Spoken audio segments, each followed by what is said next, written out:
Bonsoir, donc bienvenue sur nos tutos, notre série de tutos L2M Gab, Ubor Africa, Hcowin. Donc on fait une grosse dédicace à L2M de Tunis, Ubor Africa de Côte d'Ivoire.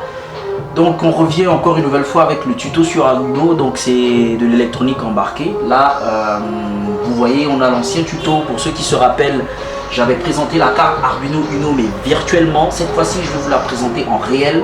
Et donc elle est là, notre carte Arduino Uno. On avait parlé un peu de tous les composants qui sont présents, donc je vais faire un summary, donc je vais aller rapidement, je vais faire un résumé.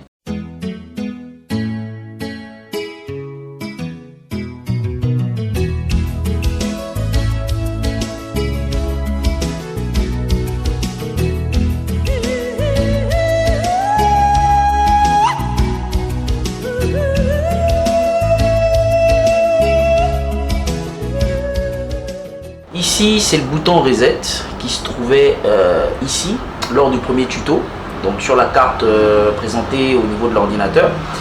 Le bouton reset, lui, il vous permet donc de redémarrer votre carte électronique. Et là, vous avez le port USB. Donc le port USB, il permet le transfert de données entre votre ordinateur et votre carte.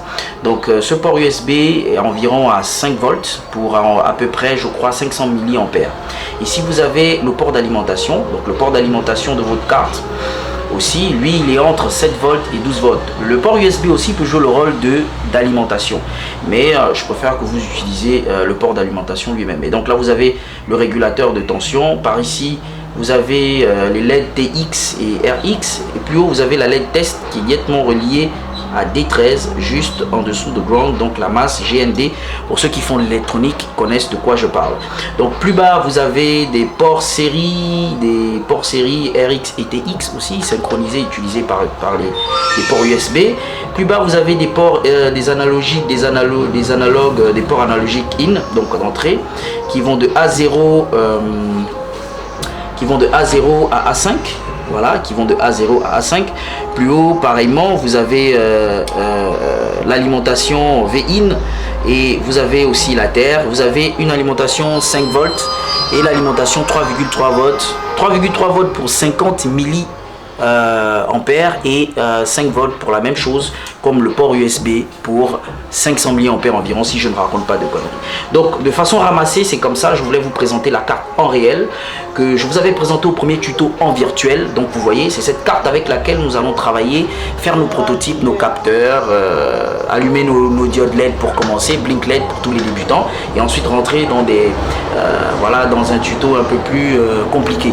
Voilà, donc en gros, cette carte, elle vient avec son lot d'éléments, donc les câbles, les batteries et la table de test. Donc, alors la table de test, Super Uno R3 Starter Kit, Design Your Own Project, Create More Possibility. Donc nous allons designer nos propres projets. Ici vous avez votre table sur laquelle vous allez tester tous vos schémas électroniques. Attendez. Donc là, vous allez tester tous vos schémas électroniques sur cette dashboard. Je vais la faire sortir du carton. Voilà.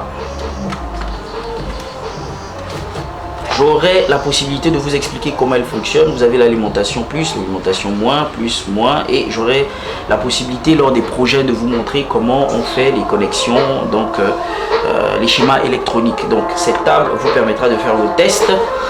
Vous avez l'alimentation. Je vous ai parlé tout à l'heure de l'alimentation de votre carte. C'est une batterie, donc Power Full Cell. C'est une batterie, je crois, de 9 volts. Voilà, une batterie, je crois, de 9 volts, oui. Oui, 9 volts. Donc là, vous avez une batterie. Vous avez aussi votre port, votre USB. Vous allez relier avec votre ordinateur. Donc vous reliez votre carte à votre ordinateur avec port USB. Donc c'est un peu ça. Ici vous avez les résistances, vous avez tous les câbles d'alimentation pour effectuer vos circuits, vous avez des résistances, voilà, vous avez les diodes qui sont ici.